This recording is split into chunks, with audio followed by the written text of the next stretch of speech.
7 PM na mga boss, andun yung departure. Pasok muna tayo dito sa OFW Lounge.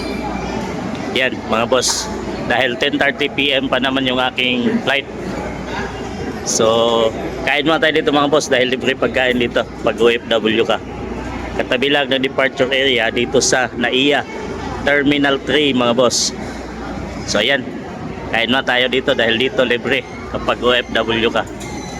Dito rin mga boss, pwede kang kumuha ng OFW e-card. So nandito lang siya mga boss.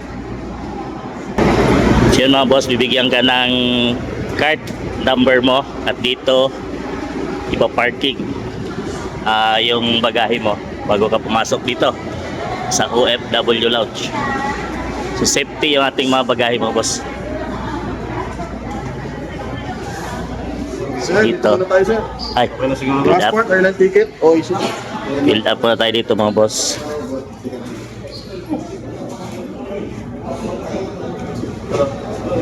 Yan, filled up na bago tayo dito. Dito mga boss, libre yung pagkain, tinapay. Yan. Siyempre lugaw. Yan o, muusok pa. May mga itlog na maalat. Yan. Lugaw mga boss. At doon yung kuhaan ng OFW e-card mga boss. Yan, dito sa loob. May mga charging port. So di ka malamig, pwede ka magtambay. At nandito yung mga flight nyo. Nakikita nyo dito. May mga inumin mga boss. Juice. Kape. So dito lang yan. Pag OFW ka, libre ka dito. Katabi lang yan ng departure area dito sa NAIA Terminal 3. Punta tayo sa departure area dahil nakita ko naka-check-in na yung ako doon. Yung flight natin pa Saigon. Yan mga boss. Kumain na tayo. At dun, dito lang sa tapat yung mga pagkain. So, libre kain mga boss. Pag ikaw ay isang OFW. So, let's go. Dahil madidelay tayo sa flight, connecting flight natin. Pa international mga boss. Nandyan lang yung mga boss. OFW Lounge. Pagpasok mo dito na agad check-in, connecting flight. Ito mga boss. Napansin ko lang mga boss, no? Mula nahawakan to ng San Miguel Corporation ay nagiging kumunti yung pila mga boss, ligay dati na napakaraming pila dito dahil nga mula nung tinanggal dito yung Philippine Airlines sa puro Cebu Pacific na lang yung nandito, international tsaka domestic flight. So kita mo walang pila,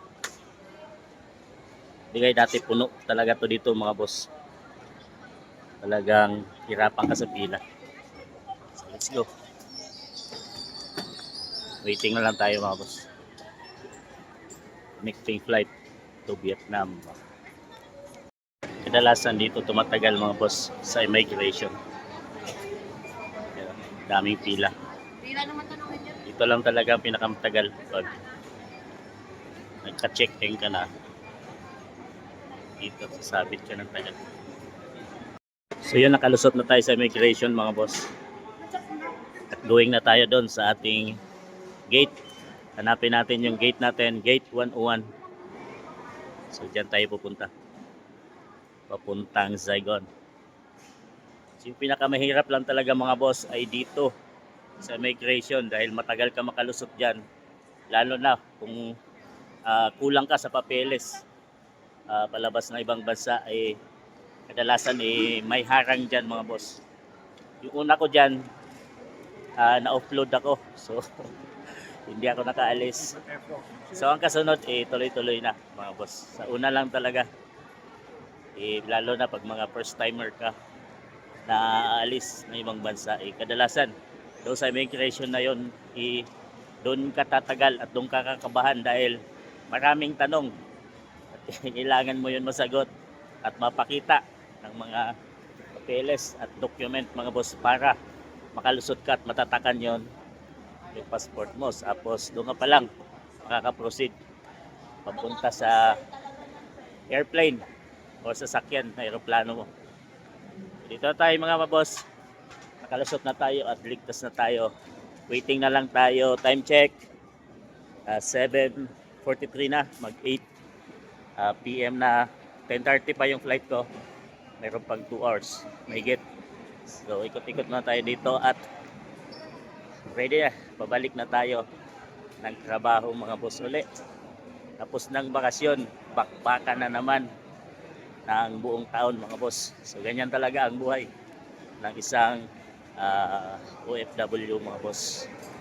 Kayod lang at laban. So let's go.